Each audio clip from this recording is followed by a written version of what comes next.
They say it takes a lifetime to build an empire, but only 4 seconds to watch it burn. For Kang Dojan, those 4 seconds started with the clink of a porcelain cup against a marble table. He was the most feared man in Seoul's underworld, a man whose shadow alone could silence a room in Gangnam.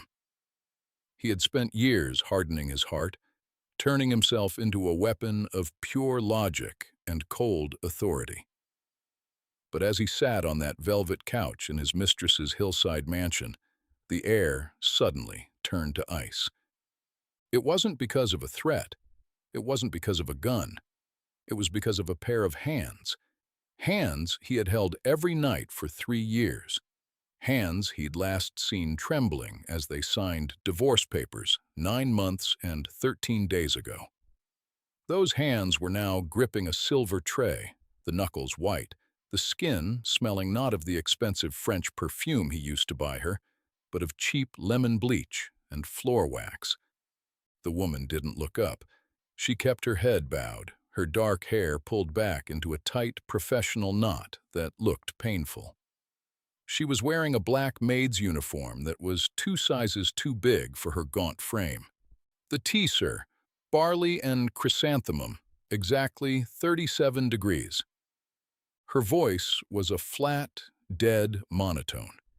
It was the voice of someone who had practiced being invisible until they actually disappeared.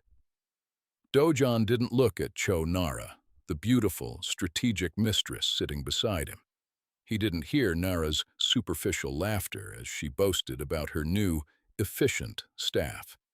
He only saw her, Yoon Serene, his ex-wife, the woman he had erased from his family registry like a clerical error. Dojan's hand gripped the leather armrest until the stitching groaned. He felt a violent surge of something he couldn't name: rage, guilt, or perhaps just the sheer psychological shock of seeing a queen serving as a servant. "Is there anything else, ma'am?" Saren asked, her eyes fixed on the rug, completely ignoring the man who had once been her entire world. Nara waved a hand dismissively, her diamonds catching the light. "That's all, Hania. You can go, and make sure the East Wing stays quiet. I don't want any noise during dinner." Hania, a fake name, a fake life. As Saren turned to leave, her movements were measured, rhythmic, like she was walking on eggshells. But then, it happened. From the far end of the mansion, through the heavy oak doors of the East Wing, came a sound. A faint, thin, rhythmic cry. Not one voice, not even 2. It was a synchronized, hungry wail of 3 distinct voices. Infants. Dojan didn't breathe. He did the math in his head, the numbers screaming at him. 9 months and 13 days. If she had been pregnant when he threw her out, if she had been carrying his heirs while she was scrubbing floors in a basement in Ansan, the world began to tilt. He watched Saren's back stiffen at the sound of the cries.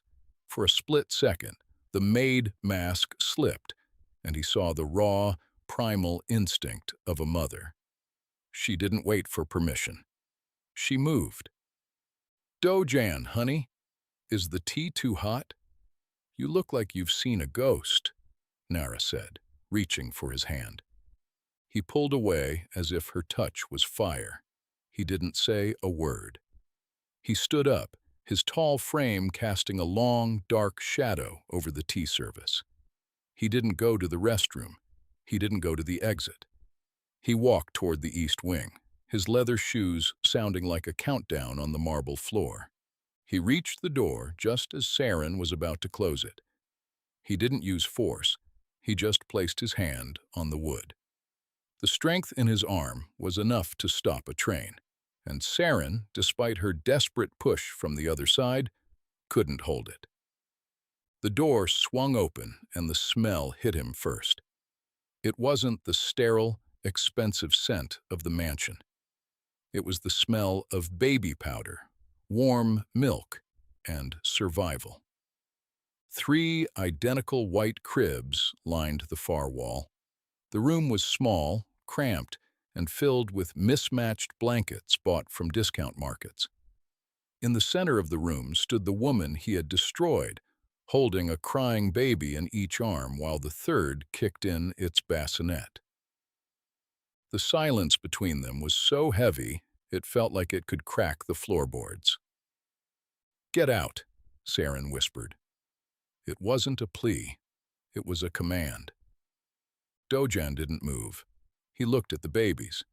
He saw his own stubborn jawline on the boy in the blue blanket. He saw Saren's dark, soulful eyes on the girl. These weren't just children. They were a living testament to the greatest mistake of his life. Why? Dojan's voice was a jagged rasp. Why here? Why as a servant to a woman like Nara? Saren let out a sharp, hysterical laugh that didn't reach her eyes. Because the boss of the Kang syndicate made sure I had nothing. You froze my accounts. You blacklisted my name. You told the world I was a traitor. Who was going to hire the disgraced wife of a mafia king? I needed a roof, Dojan. I needed 3 cribs and a way to buy formula that costs more than my monthly rent in a basement. Nara pays well for silence. I'm very good at being silent. I've had 9 months of practice. Dojan took a step forward, reaching out a finger toward the baby in the blue blanket, Hajun. The infant's tiny, fierce hand curled around Dojan's index finger. The grip was strong. It was his grip. I was told you were in Mapo, Dojan said, his knuckles turning white. I was given photos. I was given a timeline. Jisok showed me. Jisok lied. Saren cut him off, her voice trembling with a decade's worth of exhaustion. And you believed him because it was easier to believe a file than to trust the woman who slept beside you for 3 years. You chose your pride, Dojan. You chose your syndicate. And the night you threw me out, I stood in that rain for 2 hours, waiting for you to come to the window. You never did. So I walked. I walked until my feet bled, and I never looked back.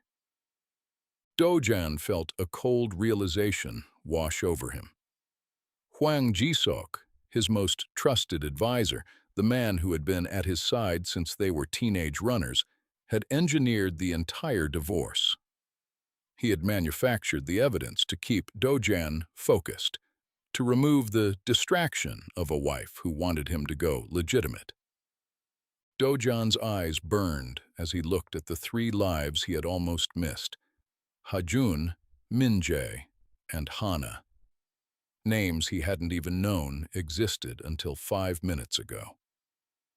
I will kill him, Dojan whispered, and the threat sounded like a promise from the depths of hell.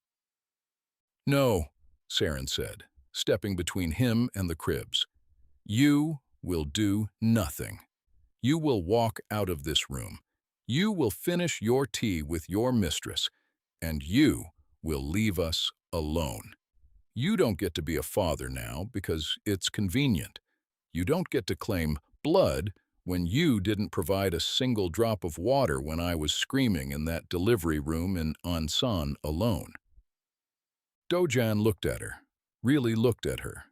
He saw the dark circles under her eyes, the way her uniform hung off her bones, the way she stood like a soldier protecting a trench. She had fought a war for 9 months while he sat in a penthouse feeling justified in his anger. He didn't leave. He sat down. Not on a velvet couch, but on the floor. In his $3,000 suit, he sat on the cheap linoleum of the maids' quarters. I'm not leaving, he said. I'll call security, Saren threatened, reaching for the house phone. Call them, Dojan replied, his eyes fixed on his children. Tell them the man who pays their salaries is sitting in the East Wing. See how fast they come. He stayed there for hours. He watched her feed them. He watched her change them. He saw the mechanical, soul-crushing routine of a mother raising triplets alone. Every time she moved, he saw a ghost of the woman she used to be, the woman who used to laugh at his jokes and fold his shirts with a smile. Now, she folded diapers with a grim, haunting efficiency. At 4 a.m., the babies finally fell into a shallow sleep. The room was quiet, save for the hum of a cheap space heater. Sarin slumped against the wall, her eyes closing from sheer biological failure. Dojan stood up and walked to her. He picked up a burp cloth from the floor, a simple piece of cotton that now felt more important than any territory he'd ever conquered. "Jisok sold your location," Dojan said quietly. "He didn't just lie about the divorce. He's been tracking you. He knows about the children. And if he knows, the Busan faction knows. This house isn't a sanctuary anymore, Sarin. It's a cage with a target painted on the roof." Sarin's eyes snapped open. The fear in them was sharp, jagged. How? How could he? "Because I was blind," Dojan admitted, the words tasting like ash. "I gave him the keys to my life, and he used them to lock you out, but the lock is broken now." He reached out, his hand hovering near her face but not touching. He didn't have the right to touch her yet. "I have a villa in Jeju," he said. "It's off the grid. No syndicate ties, no paper trail. I can have a plane ready in 2 hours." "And then what?" Sarin asked, her voice cracking. "I become your prisoner again. I live in a gold-plated box while you go back to Seoul to play God." "No," Dojan said. "I'm not asking you to come back to me. I'm asking you to let me protect them. Give me 10 days. 10 days to clean the syndicate, to erase Jisok, and to build a wall around you that even the devil can't scale. If I fail, if I show even a hint of the man I was 9 months ago, you take the kids. You take the money I've already put in a trust for them, and you disappear. I'll give you the contacts to change your identities for good. I won't follow you." Sarin studied him. She looked for the lie, the angle, the Mafia boss trying to reclaim his property. But all she saw was a man whose world had been reduced to the size of a blue knitted sock. "10 days," she whispered. "But you stay here, in this wing. You don't send guards, you don't send money. You stay and you help. I want you to feel every second of the exhaustion I've felt. I want you to smell the milk and the sweat. If you want to protect them, you start by learning who they are." "Deal," Dojan said. The next morning, the boss of the Kang syndicate was gone. His phones were off. His mistress was told he had urgent business and was escorted out of her own mansion by Minsu, Dojan's only remaining loyalist. For the next week, the most powerful man in Seoul became a ghost. He traded his cufflinks for a bottle warmer. He traded his gun for a rocking chair. He learned that Hajun only sleeps if you hum a specific, low melody. He learned that Minjae has a sensitive stomach and needs to be held upright for 20 minutes after every feed. And he learned that Hannah, his little girl, looks exactly like his mother when she frowns in her sleep. He felt the physical toll, the bone-deep ache of sleep deprivation, the frustration of a baby who won't stop crying no matter what you do. And with every hour, his respect for Sarin grew until it became a heavy, suffocating weight in his chest. How had she done this? How had she survived the nights when all three were screaming and there was no one to hold the third bottle? On the 7th night, they sat together on the floor, sharing a single container of cold ramyun. It was the first time they had spoken about anything other than the baby's schedules.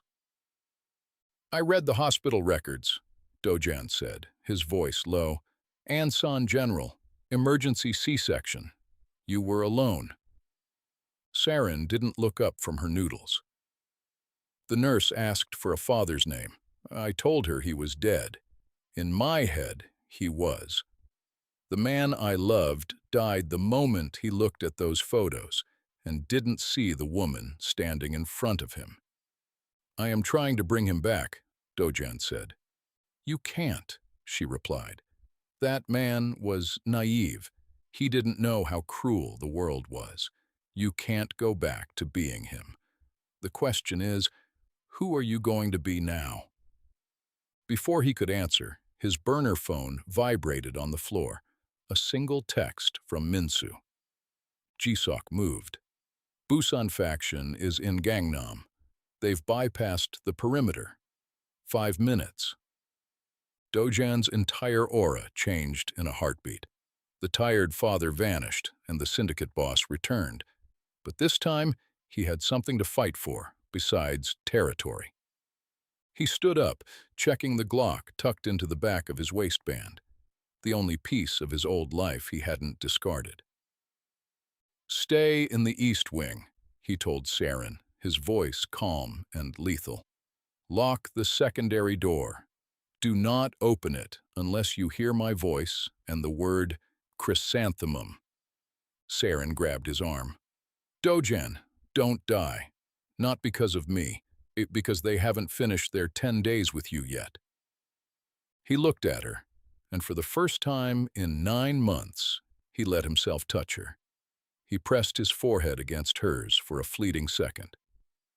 I'm not going anywhere. He stepped into the main hallway, just as the front glass shattered. 3 men in tactical gear entered, silenced weapons drawn. These weren't street thugs. These were professional cleaners sent by Jisok to finish the job. Dojan didn't wait for them to aim.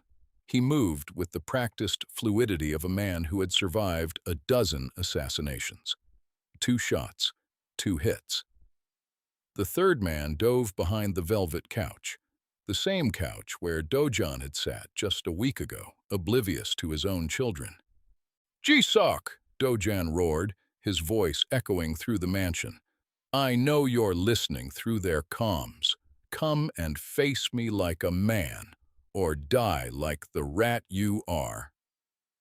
From the shadows of the foyer, a familiar voice drifted through. You've gone soft, Dojan. A mafia boss changing diapers? It's pathetic. The syndicate needs a leader, not a nanny. Jisok stepped into the light, holding a detonator. I didn't want it to end like this. I just wanted you to be the king I built. But if you won't lead, then the bloodline ends tonight. Dojan's eyes went to the east wing door. He could feel his heart hammering against his ribs, not out of fear for himself, but for the 3 tiny heartbeats behind that wood. You think you built me? Dojan said, stepping forward, ignoring the gun Jisok was leveling at his chest. You didn't build anything. You just fed my darkness until I couldn't see the light. But I see it now. And it's blinding. A flash of movement from the stairs. Minsu had arrived. A single shot rang out, hitting Jisok's shoulder. The detonator fell. Dojan didn't hesitate. He was on Jisok in seconds. His hands, the same hands that had learned to cradle a baby, now wrapped around his traitorous advisor's throat. He didn't use a gun. He wanted Jisok to feel the raw, human strength of a father. You touched my family, Dojan hissed. He didn't kill him, not because of mercy, but because death was too easy.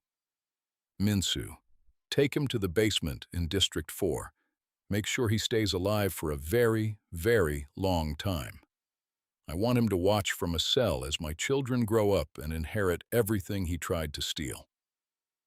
The mansion went quiet again, save for the distant sound of sirens. Dojan walked back to the east wing. His hands were shaking. He wiped the blood from his knuckles on his trousers before he touched the door. Saren! he called out, his voice trembling. Chrysanthemum. The door opened. Saren stood there, holding all 3 babies in a makeshift carrier she'd fashioned from bedsheets. She looked at him, then at the blood on his shirt. "Is it over?" she asked. "The war is over," Dojan said, stepping into the room and closing the door on the world outside. "But the 10 days aren't up yet. I believe I still owe you 3 more nights of 6 a.m. feedings." Saren looked at the man who had burned his empire to save a maid's room. She didn't smile, and she didn't say she loved him, but she did something else. She handed him the smallest one, Hana, and let him take the weight. 37 degrees, Dojan, she whispered. 37 degrees, he confirmed. But as they stood in the quiet dawn of the 8th day, a single red laser dot flickered for a split second on the nursery curtain. The Busan faction wasn't just Jisok's tool. They had their own agenda, and they hadn't left the property. Dojan saw it. Saren saw it. The reckoning wasn't over. It was just moving into the second phase. Would you trust a man who destroyed you once, even if he's holding your child while a sniper's eyes are on your window? Dojan has 3 days left to prove he's a father, but he might not have 3 minutes to stay alive. Drop a 10 in the comments if you think Dojan can truly redeem himself. Or tell us, should Saren take the kids and run while she still can?